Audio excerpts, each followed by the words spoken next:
Hello friends, what's up? It's Josh Rose here. I just want to show you an idea for a League starter build for the Echoes of the Atlas expansion. The patch notes are coming out in a few hours. They're not out yet. I don't expect this build to take any kind of significant nerfs or probably any significant changes. It's not a lot of meta skills. It's not meta items. And we already know about the ascendancy, which is going to be the Elementalist. So let's take a look. Now, this is a Penance Brand Ignite Elementalist. Previously, I played this build as a Trickster, and you needed a Stormfire ring to make the build work because Stormfire lets your lightning damage ignite, and Penance Brand is a lightning skill. But now we don't need that because we have this new node here for the Elementalist called Shaper of Flames, which makes it so your hits always ignite and all damage with hits can ignite. So 100% ignite chance, and you can ignite with any kind of damage. So you don't need a Stormfire anymore. That's helpful for a number of different reasons. We'll talk about that in a minute. Some other good stuff that you get here is more minus resistances with exposure. We'll use Scorching Ray to reduce enemy resist, and Mastermind of Discord will make that even more effective. We have Heart of Destruction, which gives you 30% more damage against unique enemies for 4 seconds. And when you don't have that extra damage, you have more AoE. So when you're mapping, more AoE to overlap all those explosions. And then I'm probably going to take Bastion of Elements. The way this works is it's a shield that's always on. It's kind of like having another energy shield. As it takes damage, it depletes, and then after a short delay, it will recharge. And it's able to take more damage depending on how many notables you have allocated. Now, in our build, we have 22 notables allocated, which means this becomes a 2,200 damage shield that can, as far as I can tell, can block any kind of damage, I believe. So that's a really good defensive layer for this build. You could also consider taking Shaper of Storms because you will always shock right before you ignite with this build, assuming you take this node, and that means enemies are going to take at least 15% more damage for 2 seconds while they're shocked. And because it has 25% more effect of lightning ailments, maybe that number is going to go up a little bit. Maybe it'll be 20% more, 25% more. The build doesn't have a really, really big hit because it's a damage over time build, so we're not scaling the hit that much. But this is still going to give you a good chunk of damage. Personally, I think I'm going to go for Bastion of Elements. So let's go ahead and look at the path of building for a minute here. Talk about Penance Brand real quick. Penance Brand, what is it? Well, it's a brand, but it works differently than a lot of the other ones. It attaches to an enemy. It pulses at a certain rate that can be scaled by your cast speed. And it does these little energy pulses that do small amounts of damage. And then when it reaches the end of its duration, it explodes. And that's when our big ignite is applied. So we can see over here that we have 14 activations per brand. We want to get to 20 stages, but you can apply 2 brands to a single enemy. So when you get to bosses, you can apply 2 brands on a boss, and you'll easily reach that maximum of 20 stages and get the biggest possible ignite. Now, there's also a gem called Swift Brand, which is going to make your brands explode much more quickly. This is going to be a lot better for mapping because you're not going to need those 20 stage explosions while mapping. And that's one of the challenges of this build is there's a delay. It's a build that has a delay to its damage, right? It doesn't instantly blow up everything. You throw it out there, it takes a second, it explodes, and then it does very, very good damage, and you can move around and be evasive and not have to continue attacking. Historically, those kind of builds are very strong in Path of Exile, builds where you can constantly move like a Cyclone or a Blade Vortex or that sort of thing. So I think it's going to be very useful in that regard in some of these really nasty boss arenas where in Echoes of the Atlas, where you're just not going to be able to tank tons of damage. But in big, fast packs of enemies, we're going to need to be able to get that damage out quicker. So if we look at, let's just take Swift Brand off, go back to Unbound Ailments. If we look at our Penance Brand, it has a duration of almost 5 seconds, 4.75. So that's how long it will take before it explodes and does all that damage. So that's what we're going to do on bosses so that we can get big, juicy explosions. Now, There are some places where there's some increased duration for brands somewhere. Oh, I don't know. Are these brand nodes? Yeah, 10% increased duration. It's probably better. I'm thinking about it now. It's probably better to not take those and to take these instead. Because if we can apply, in this case, now it's 12 activations per brand, but that's enough. That'll get you to 20, and then it's a little less time. So you can play around with that duration. You can go for more cast speed and get this duration lower. But when you're on bosses, you're going to throw it out. It's going to ignite the bosses after 4 seconds, and they're going to continue to tick for 6 seconds. So you can easily just reapply that next ignite by dropping a couple of brands. We can apply 2 to a boss. We can have 6 out in total. And when we're mapping instead, we switch back over to using Swift Brand, which takes the duration way down to about 1.5 seconds before you have that explosion. All right, so that's the idea of how this skill works. And as I mentioned before, normally you would use a Stormfire ring, but we don't need to use a Stormfire ring now, so that opens up a ring slot for us to do some other things. Now, let me talk about some of the important things about some of these keystones and how this skill is functioning. So we're using Elemental Equilibrium, which is amazing because it works perfectly on this skill. Our brand does not deal any fire damage, so it will not give enemies extra fire resist. It will lower their fire resist drastically because we have lightning and chaos damage that are hitting before the ignite happens. So anytime an enemy gets ignited, they're going to have massively lowered fire resist thanks to Elemental Equilibrium. It's you don't even have to think about it on this build. It's great. We also have Elemental Overload. Now, I played this build a little bit in the past. I played it on standard a little bit today just to test it out. I think we're going to be able to keep Elemental Overload up pretty much all the time because these energy pulses that go out are hits, and so they can crit. And at 14%, almost 15%, I think you're going to pretty much have Elemental Overload up all of the time. I was playing it today on a build that had 7% crit, and it was up most of the time. So I think we'll be safe there. But if not, of course, there are plenty of ways to fix that by just throwing out a Storm Brand with increased crit, maybe power charge on crit or something like that.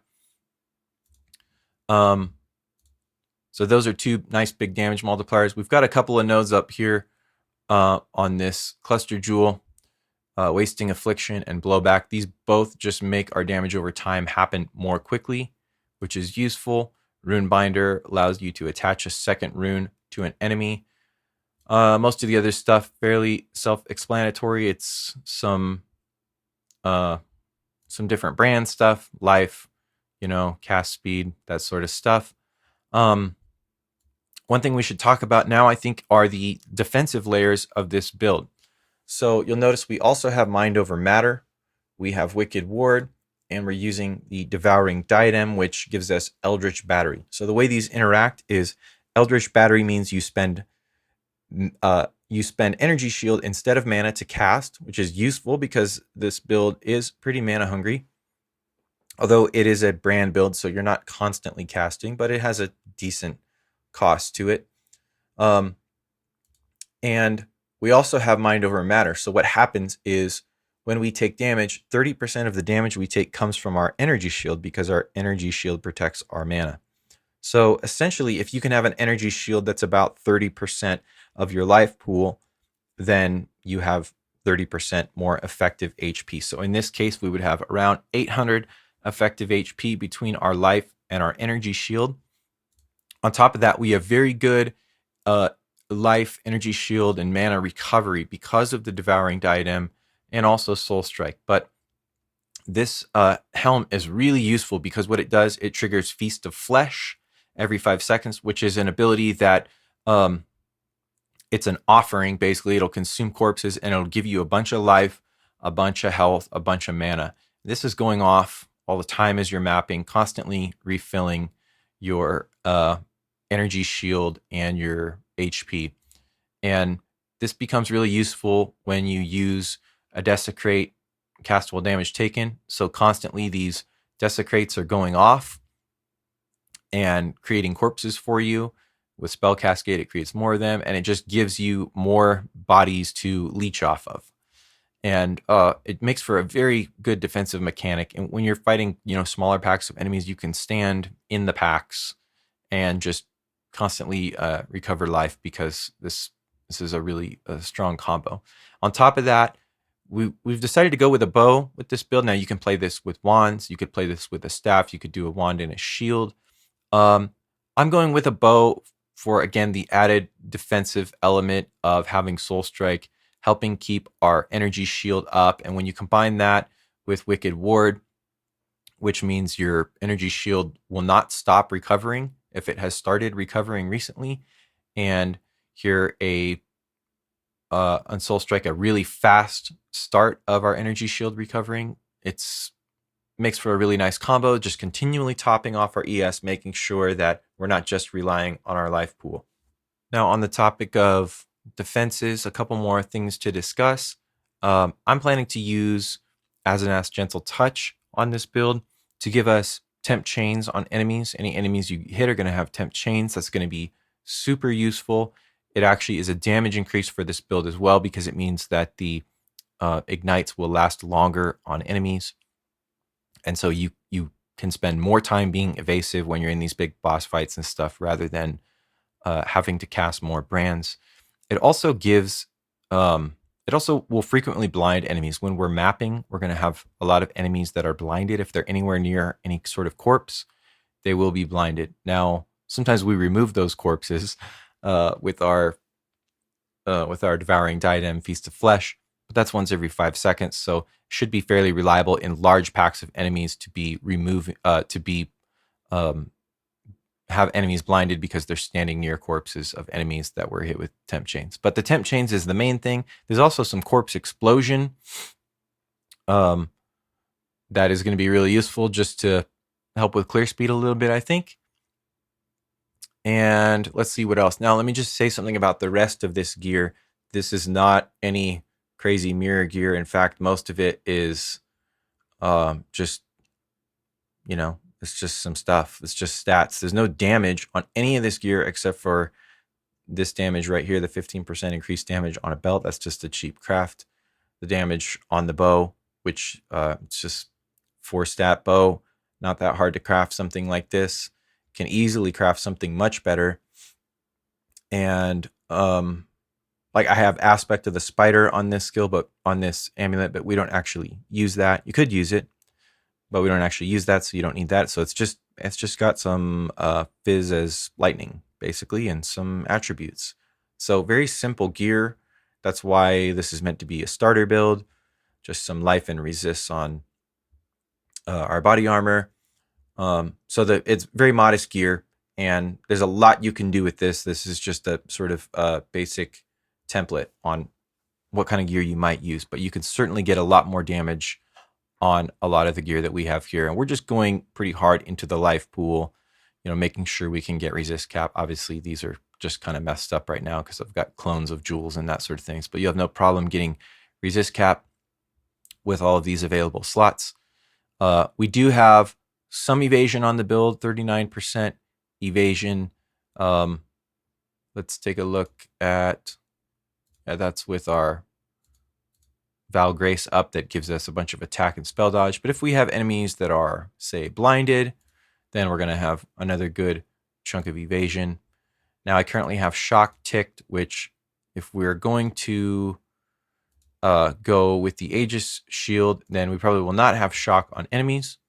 But if you want to do that, you can on the higher end. There's also the Awakened version of Penance Brand here, which more expensive gems that can show you more the top end. And if you want to go more glass cannon, that type of damage, that's obviously more expensive, but we're still talking about very budget gear. Watcher's Eye is probably the most expensive thing on here, and that it's not that essential to this build. It just makes our ailments work a little bit faster. Some other skills we didn't really talk much about. Scorching Ray, which we want to have on a spell totem. This, by the way, does not mess up elemental equilibrium because it doesn't hit. So this will just give us that big reduction of enemy resist.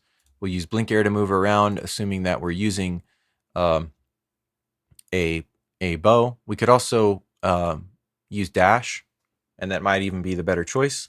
So I'll have to see.